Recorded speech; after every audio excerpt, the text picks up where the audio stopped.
In last lecture we saw written sources, right? Written sources हमने देखे और हमने न्यूज़पेपर और पीरियोडिकल्स देखा एंड हमने मैथ्स और ड्राइंग्स देखे. Okay, now let us start with oral sources. Now see oral sources में क्या क्या इंक्लूड होते हैं? Folk songs. ओके, जो हमारे कल्चरल सॉन्ग्स है, हमारे ट्रेडिशनल सॉन्ग्स है वो.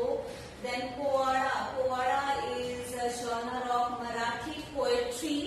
ओके, मतलब पोयम या सॉन्ग जो कि स्टोरी के तरह बताया जाता है. That and folk tales, our cultural and traditional story.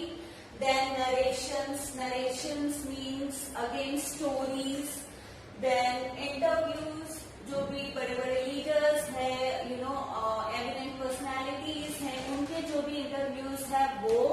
That also is a very important oral source. Then there are fairs, jalsa, art groups. मतलब जो भी occasion या फिर कोई celebration होता है. Okay, that is also considered as oral source. Then rhythmic prose, that is OVs. OV is a narrative poem. Okay, in Marathi. Then inspirational songs, जो भी songs जो हमारे लीडर्स वगैरह गाते थे, so that लोगों को इंस्पायर कर सके फ्रीडम स्ट्रगल के लिए, वो सारे songs they are all oral sources. Okay, now let us see inspirational songs. लोगों को इंस्पायर करती है वैसे songs जो सुन के लोग कुछ करने के लिए इंस्पायर होते हैं. Now during the period of freedom movement various inspirational songs were compose. Freedom movement के टाइम पे बहुत सारे ऐसे इंस्पिरेशनल सॉन्ग्स कंपोज किए गए ताकि लोगों को इंस्पिरेशन मिले और वो फ्रीडम स्ट्रगल में पार्टिसिपेट करें. At present, some of these songs are available in written form, but there are many other unpublished inspirational songs memorized by freedom fighters. Okay, at present बहुत सारे ऐसे जो songs है वो written form में भी available है, लेकिन ऐसे बहुत सारे song है, ठीक है, जो unpublished रहे, जिसको publish नहीं किया गया, लेकिन वो memorize किया गया by the फ्रीडम फाइटर्स. जो भी हमारे लीडर्स थे, फ्रीडम फाइटर्स थे, वो सॉन्ग्स गाते थे.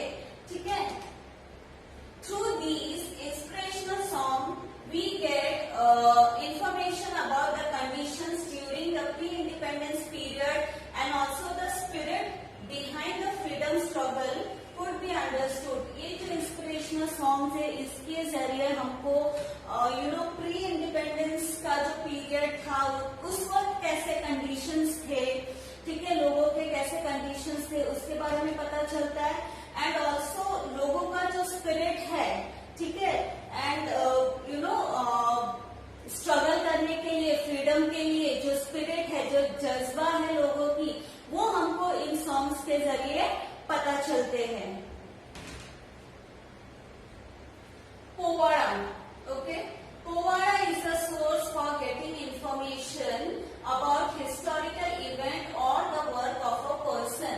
Povada is like mostly written on any particular historical event या कोई फ्रीडम फाइटर है या कोई लीडर है, उनके ऊपर मोस्टली लिखा जाता है. मतलब उन्होंने क्या कंट्रीब्यूशन दिया, उन्होंने क्या बहादुरी के काम किए, उसके ऊपर लिखा जाता है. There are various povadas composed on freedom struggle of 1857, valor of revolutionaries during British rule, etc. Okay, बहुत सारे povadas कंपोज किए गए हैं फ्रीडम स्ट्रगल ऑफ 1857, यानी जो अपराइजिंग मूवमेंट था उस वक्त, जो फ्रीडम स्ट्रगल हो रही थी उस वक्त, जो अलग अलग मूवमेंट्स हो रहे थे, उन इवेंट्स के ऊपर पोवाडास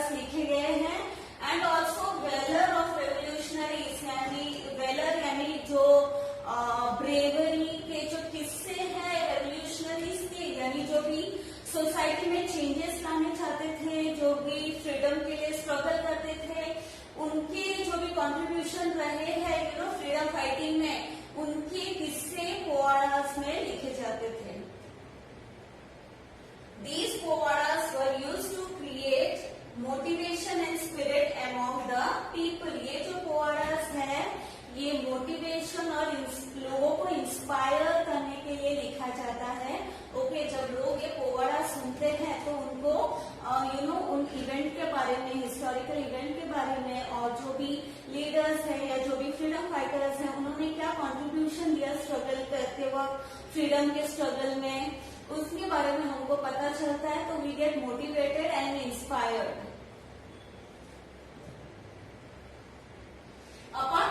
Apart from freedom movement, the povadas were composed based on the work of Satyashodak Samaj for awakening among the oppressed classes, the Sanyukta Maharashtra movements and such other events. Okay, apart from freedom movement, जो भी freedom movement का जो भी events रहे हैं उसके ऊपर तो पोवाडास लिखे जाते थे एंड लीडर्स के ऊपर, फ्रीडम फाइटर्स के ऊपर लिखे जाते थे। जैसे कि फॉर एग्जांपल महाराज छत्रपति शिवाजी महाराज के ऊपर लिखा जाता था। ओके, उन्होंने जो अफजल खान को मारा उस इवेंट के ऊपर लिखा गया है। एंड तानाजी मालुसरे उन्होंने जब सिंहागढ़ फोर्ट को कैप्चर किया उस इवेंट के ऊपर भी पोवाडास लिखे गए। तो ऐसे ही इवेंट्स और लीडर्स के ऊपर पोवाडास लिखे जाते थे, बट और भी दूसरे इवेंट के ऊपर पोवाडास लिखे जाते थे, जैसे कि the work of Satyashodhak Samaj. ये जो समाज है it was founded by Mahatma Jyotirao Phule for awakening among the oppressed classes. Oppressed classes यानी जो भी lower class of the society है, जैसे कि शूद्रस हो गए या दलित्स हो गए एंड वुमेन, ठीक है, they were considered as a lower class of the society. उनको वो दर्जा नहीं दिया जाता था जैसे बाकी लोगों को दिया जाता था सोसाइटी में, ठीक है। तो उनको अवेकन करने के लिए सो दैट वो लोग अपने हक के लिए लड़े, ठीक है, उनके ये बैकड्रॉप के ऊपर भी पोवाडास लिखे गए हैं। एंड ऑल्सो द संयुक्त Maharashtra movement and such other event. संयुक्त महाराष्ट्र मूवमेंट यानी वो मूवमेंट जहाँ पर लोग चाहते थे कि मराठी स्पीकिंग पीपल का एक अलग स्टेट हो महाराष्ट्र। ओके, तो ऐसे सारे इवेंट्स के ऊपर पोवाडास लिखे गए हैं। Now let us see video, audio and audiovisual sources. During the modern period, due to the development of technology, there was a development in the art of photography, recording, films, etc. Obviously, these photographs, records or films can be used as a source of history. Okay, modern period में जैसे जैसे development हुआ technology का, हमारे पास और भी sources available होते गए। ओके, जैसे कि art of photography, recording and films etcetera, जैसे इन लोग ये सारी चीजों का इंट्रोडक्शन हुआ, हमारे पास सोर्सेस और भी ज्यादा अवेलेबल होने लगी। Okay,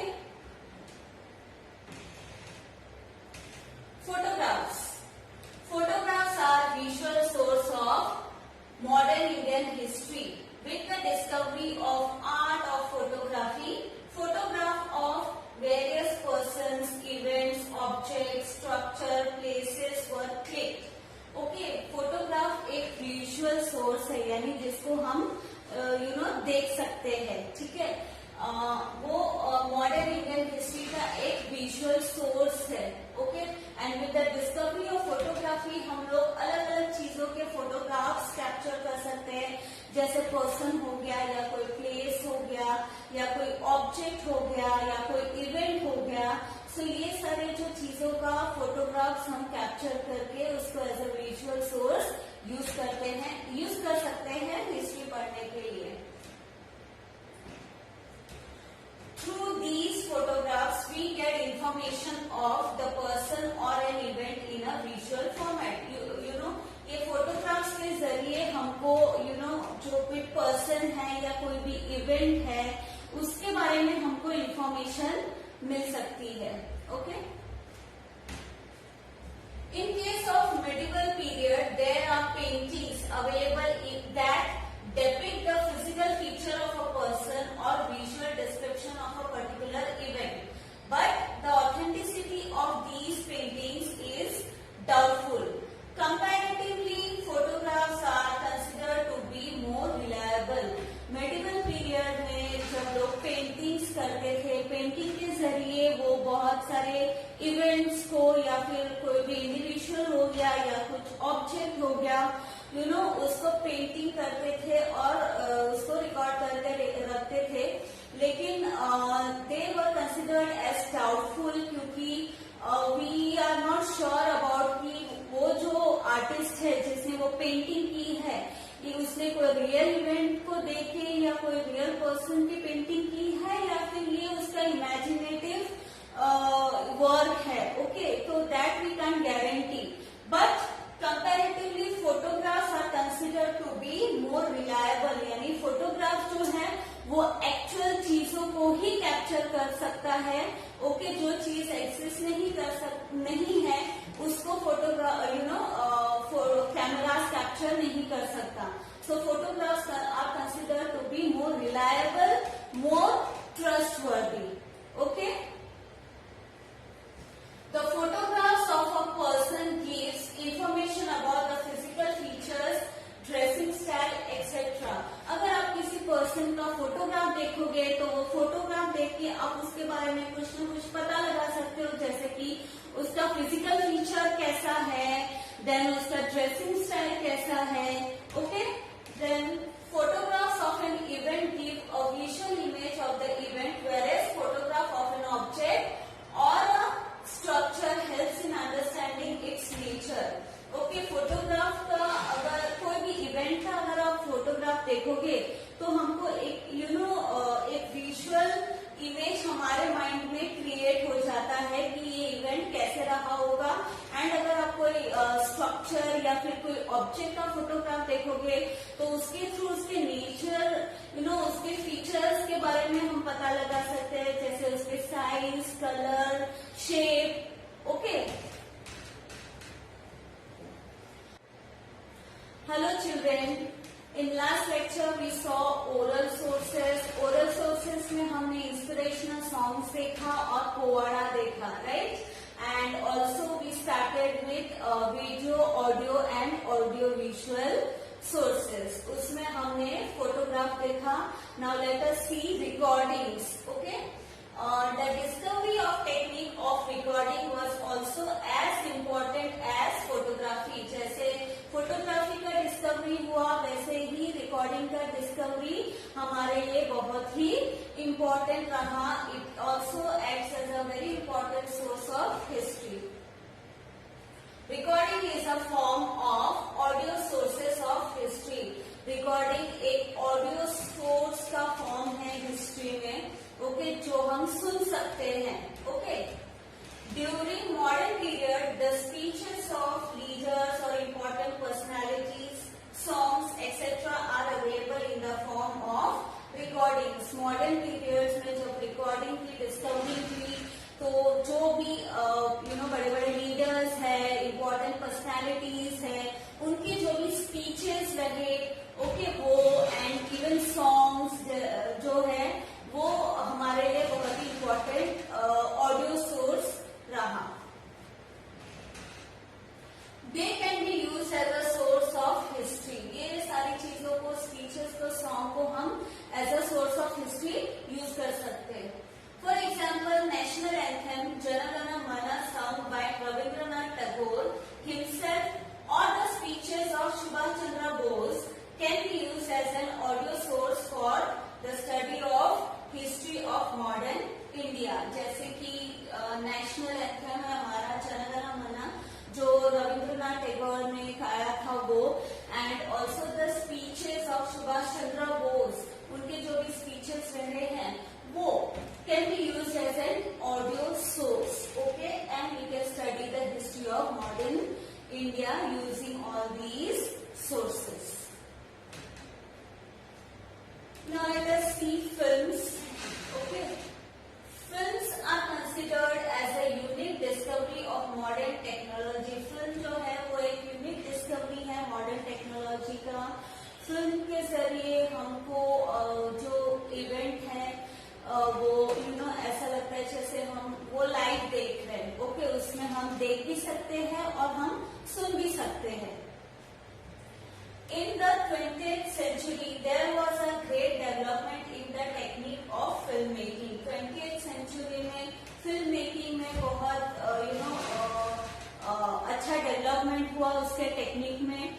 okay, Dada Saheb Phalke in the year 1913 laid the foundation of Indian film industry. हमारा जो इंडियन फिल्म इंडस्ट्री का फाउंडेशन है वो दादा साहेब फाल्के ने ले किया था in the year 1913. Okay, audio visual recording of Dandi Yatra, salt Satyagraha, quit India movement and such other historical incidents are available. Through these films, the events could be seen in reality. यानी बहुत सारे ऐसे films available है हमारे पास जो उस time पे लिए गए थे अलग अलग इवेंट्स के, जैसे दांडी यात्रा हो गए या सॉल्ट सत्याग्रह या क्विट इंडिया मूवमेंट. ये सारे जो फिल्म्स जो लिए गए थे, रिकॉर्ड किए गए थे, वो अगर अभी आप देखते हो तो आपको ऐसा लगता है जैसे कि आप पास्ट में पहुंच गए और वो सारे इवेंट्स को आप रियल में देख रहे हो. ओके, तो it becomes a very important source for us to understand the history. Okay, compared to ancient and medieval period, the sources of study of modern Indian history are found in abundance and variety. Ancient and medieval period को अगर आप compare करो modern period से, तो modern period में जो भी हमारे पास अवेलेबल सोर्सेस है वो एबंडेंस में है. एबंडेंस मतलब बहुत ज्यादा है और वैरायटी है, उसके अलग अलग variety of sources are there. Okay, ancient period और मेडिवल पीरियड में उतने सारे सोर्सेस अवेलेबल नहीं थे, बट हमारे पास अभी बहुत सारे सोर्सेस अवेलेबल हैं हिस्ट्री को जानने के लिए, हिस्ट्री को पढ़ने के लिए. The archaeological sources of this period are to a great extent found in a better state. The archaeological sources यानी वो सारी ऑब्जेक्ट्स, वो सारे आर्टिफैक्ट्स जो कि आर्कियोलॉजिकल एक्सकवेशन की प्रोसेस से निकाला जाता है, फाइंड आउट किया जाता है. यानी जो by digging up the soil को खोद के जो उसके अंदर से जो भी मटेरियल निकालते हैं फिर उसको स्टडी करते हैं, दैट इज आर्कियोलॉजिकल सोर्सेस. ठीक है, वो जो चीजें हैं, वो जो आर्टिफैक्ट्स है जो मॉडर्न पीरियड के हैं, उसको ज्यादा टाइम नहीं हुआ है, तो उसका जो कंडीशन है वो बेटर कंडीशन में है स्टडी करने के लिए. Okay, there are many written sources preserved in the archives. Okay, archives यानी जहां पर हिस्टोरिकल डॉक्यूमेंट्स को प्रिजर्व किया जाता है. तो आर्काइव्स के अंदर बहुत सारे रिटन सोर्सेस अवेलेबल है जिसको हम रेफर कर सकते हैं हिस्ट्री पढ़ने के लिए. Okay, but while referring the written sources, the ideology and opinions of the author regarding the particular event needs to be examined. Okay, but जब हम written sources को रेफर करते हैं तब जो आइडियोलॉजी रहता है यानी जो आइडियाज रहते, जो ओपिनियंस रहते ऑथर के, वो ऑथर टू ऑथर वेरी करते हैं, डिफर करते हैं. तो कोई भी पर्टिकुलर इवेंट को लेकर अगर कोई ऑथर कुछ लिखता है, क्या उसने वो पूरे घटना को सही तरीके से लिखा है, सही तरीके से रिप्रेजेंट किया है, क्या उसमें सारे डिटेल इंफॉर्मेशन डाला गया है, उसको वेरीफाई करना, उसको एग्जामिन करना बहुत जरूरी है. Okay, there is a great need of preserving these historical sources through which the rich tradition of history can be handed over to the next generation. Okay, ये जो historical sources हमारे पास available है, it is very important that we preserve those sources. Okay, हम वो सारे sources को preserve करके रखें ताकि हमारे जो next generation है, हमारी जो आने वाली पीढ़ी है, उसको वो रेफर कर सके, वो हिस्ट्री के बारे में जान सके. इसके लिए ये हमारा रिस्पॉन्सिबिलिटी बनता है कि हम वो सारे सोर्सेस को संभाल के रखें रखे, उसको प्रिजर्व करें, ताकि हमारी फ्यूचर जनरेशन जो है उसको रेफर कर सके. Okay, I hope so you understood the lesson. Thank you.